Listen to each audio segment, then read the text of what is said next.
here to the next in the series of accident investigations, and this time today we're going to have a look at the Robinson 44. Now, the aircraft in play here, the R44, this is not the exact one that was in the accident, but a similar type. Just to review the sequence of the accident, the aircraft, or the pilot, was doing some flipping at the Petersburg airfield, and he was standing in this area. After getting airborne, he turned around and then accelerated in this way, and this is where the aircraft landed up. All right, so this is straightforward, a case of the aircraft is taking off from the position, goes through transition, loses the main rotor RPM or the NR, and the helicopter crashes back onto the ground. So let's have a look at one or two aspects that would be part of this. And here we're looking at, if we look at the horizon like that and we look at the angle that the helicopter makes with the horizon taken from the longitudinal axis, well, then it's a pretty steep angle. Now, normally what happened during such a serious angle is that once the helicopter accelerates and the nose attitude is too low, we must remember that on the top side, the lift vector, I'm not talking about the thrust, I'm only talking about the lift that must balance the weight. The lift vector, in fact, now has been tilted forward, therefore the vertical component is less and the aircraft wants to sink. The pilot will stop this by increasing the collective pitch. And as it increases the collective pitch, if there's no more power, the droop in the main rotor RPM will start. It will lose, the NR. Now, when you get the nose so low below the horizon, we call it bucking the horse. The next is that it will end up, and we will have a little discussion about it later on, but typically the pilot would now get a fright. He's going back to the ground, and instead of doing a normal skid on landing, you can see here that that is the end result. You can also see that the tail has been chopped. That is the end result of going like that, and then as he got a fright for the ground, he over-rotated and the tail would hit the ground, and this creates a momentum, touching the ground, digging in, and flipping it overhead. While this is happening, this blade coming past will have a flapping momentum. Remember, the tail is coming up, and the blade, well, theoretically speaking, cannot get out of the way quick enough, and it chops it off. Obviously, now the end result will just be simply the aircraft lying there. It will be over-revving, and it will do quite a trick on its own, but let's have a look at a video clip.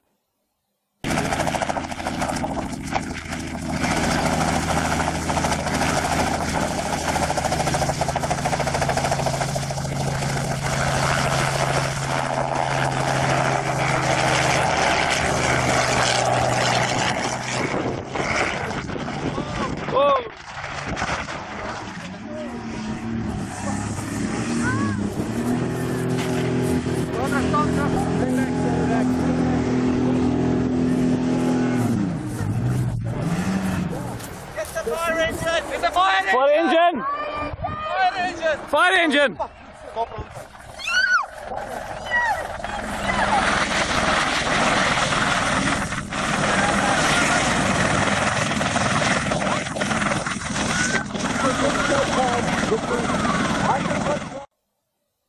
Right, back here at the accident site, what we can see on the ground, this is where the aircraft crashed. It came in from this side, and eventually the helicopter, when it came to rest, and I'll show you what it looks like afterwards, well, it just about burned out completely. So how do we avoid these accidents? And there's a couple of tips here, or pointers, if I can put it in that way. Right, the first pointer that I want to bring out is that when you go through transition, in other words, trying to get the aircraft to move forward, do not buck the horse, because the tilting of the lift vector at the top is the one that is going to become too short and needs to be increased, burning more power. All right, so a too steep nose attitude or bucking the horse is totally out of the question. The next is, right, now let's say the main rotor RPM starts drooping. What do you do now? The best would be to level the aircraft. Remember, you want to skid on the aircraft level, not like this, because it'll go hop, hop, and over. You don't want that. From there, level the disc and skid on. You can do it at a hard or at a rather high speed. The point here to remember is once the skid on starts, you cannot whip the collective down. If you take the collective down too quickly, then it's going to really dig in and flip over. Now, that's a video for another day where I can show you how many times this happened. I've got a suspicion this also happened here, so one should just think about that. Right, once the helicopter now comes to a standstill, get the collective down, wind it up again, and do not buck the horse. All right. Well, this is what it looked like after the accident. Helicopter coming from the side in, crashed there, and you can see there's really nothing left. The question is now, is there some comments about the pilot or probably about the situation? Well, the first thing that I can say is there may be a little bit too much confidence that the pilot had in his own ability. A few hours, yes, he was trying to do good, but, you know, that doesn't absolve the problems that are facing you. Secondly, I think there's too much confidence in the capability of the helicopter. Helicopter is really, it's got its limits. All machines has got their limits, and you better know the limits, and you better know how to fly the machine within those limits. And then remember, practice skid-on landings without hydraulics and an ad.